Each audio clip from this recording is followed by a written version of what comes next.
నాణ్యమైన ఉత్పత్తులు, అదే మరి బ్రాండింగ్. ఈరోజు ప్రోడక్ట్ పర్ఫెక్షన్ కానీ గ్లోబల్ బ్రాండ్స్ కానీ మనకు చాలా తక్కువ ఉన్నాయి.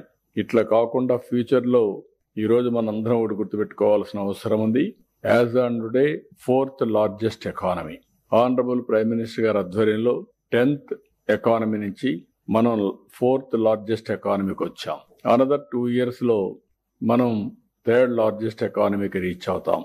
అక్కడి నుంచి నిజమైన పోటీ స్టార్ట్ అవుతుంది. ఆ పోటీని మనం ఒకసారి చూస్తే మనకంటే ముందుండే చైనా 4.5 times మనకంటే జీడిపిలో ఎక్కువ ఉన్నారు. దాని తర్వాత ఉండే అమెరికా మనకంటే 7 to 7.5 times ఎక్కువగా ఉన్నారు.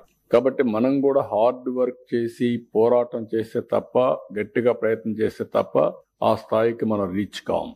ఇంకొక పక్క మన దేశానికి కొన్ని అడ్వాంటేజెస్ కూడా ఉన్నాయి. ఈ విషయం కూడా మీరు అందరూ గుర్తుపెట్టుకోవాల్సిన అవసరం ఉంది.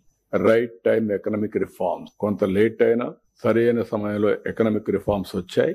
దానివల్ల ఆలోచన విధానం మారింది. ఇంకా సంపద సృష్టించడం సునాయాసమైంది.